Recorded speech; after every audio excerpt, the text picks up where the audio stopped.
Board communications. Does anyone have any board communications this month? I do. On behalf of the Equity Community Council, our next meeting is October 24th, and it will be an open meeting to the public. There will be more details that will come out later in the newsletters that come out from your principals about where that's going to be and time and everything. But we are very excited to have people interested in this work come and support it.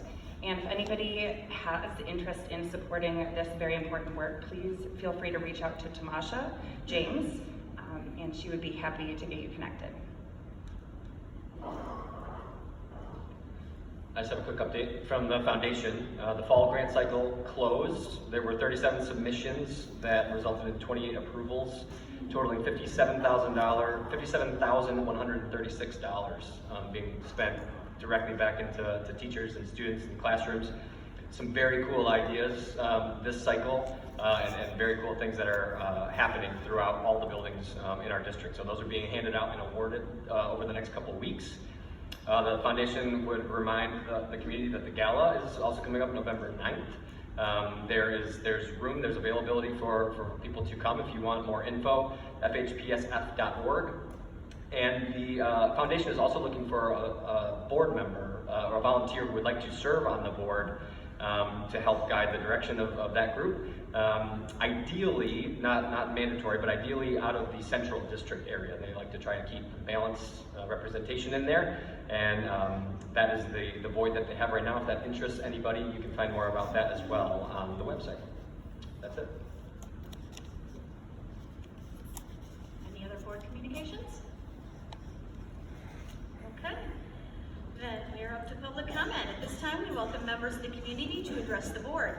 When you are called, please come up to the microphone and state your name and your address, and limit your comments to 3 minutes.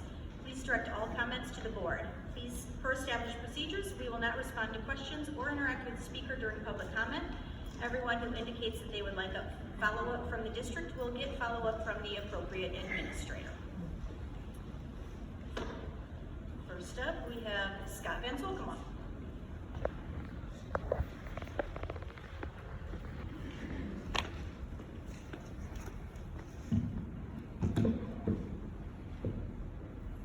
Hello, Scott Van Zol. I come before you again to ask for more financial transparency regarding the payment of bills and requests for money.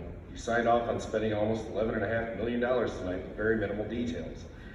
There were 459 checks totaling just over 2.5 million taxpayer dollars and another 2.5 million taxpayer dollars via wire transfers.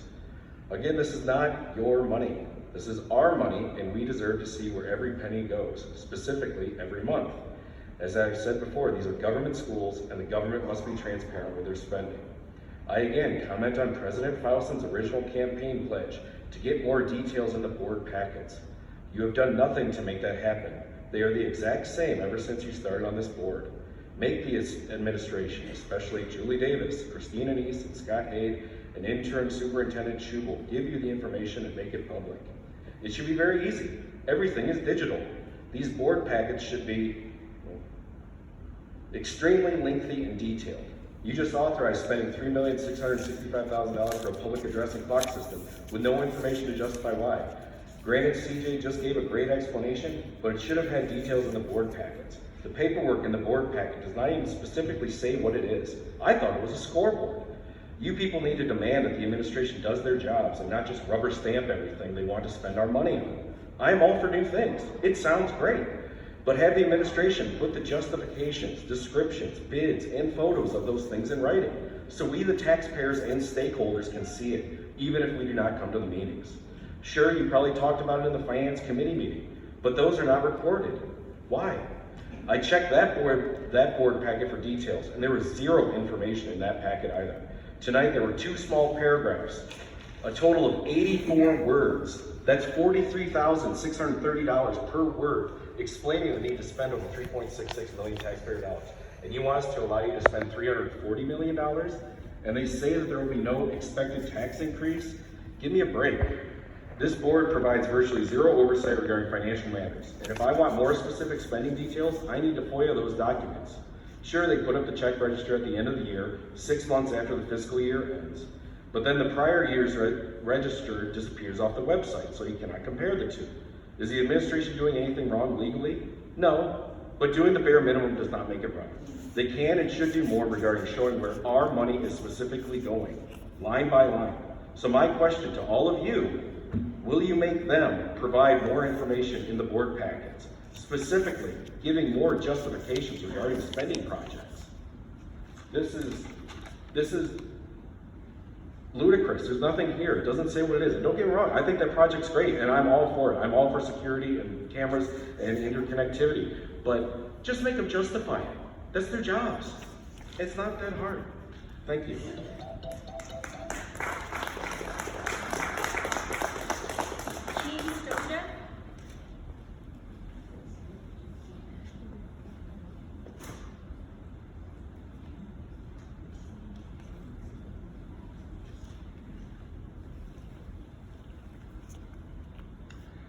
My name is Jean Stojak.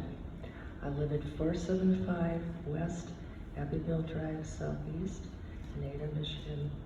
And I'm here to comment on this bond proposal. I have a piece written by a friend of mine, and I'm going to be reading some excerpts of it to all of you.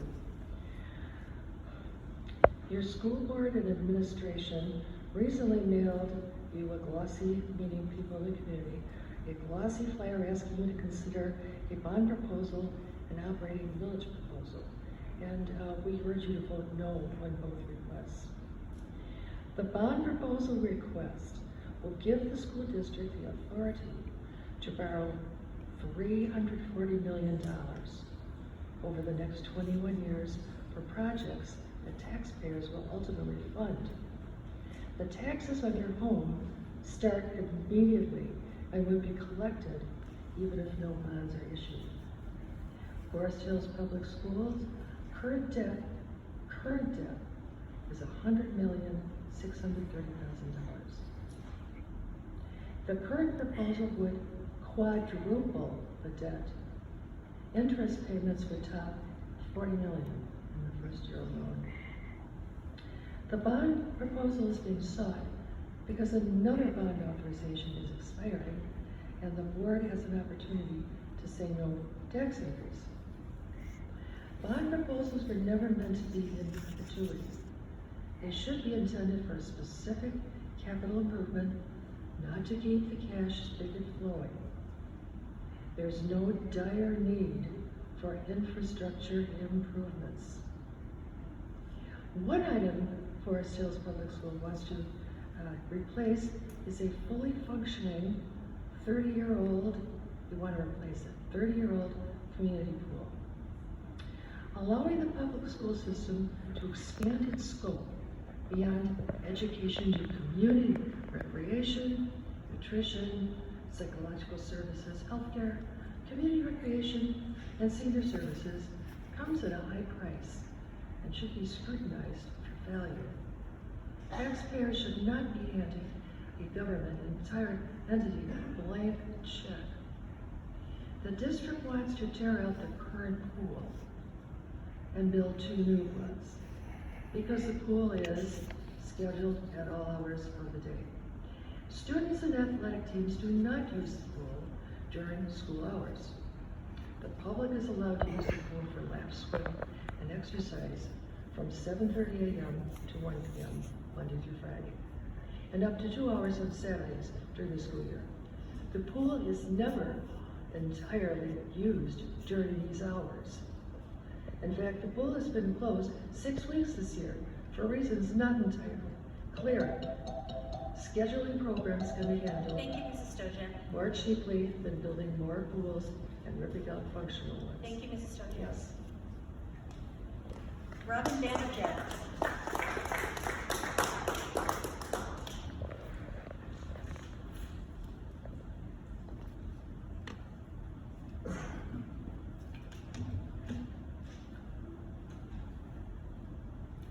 I don't know if I can shut this.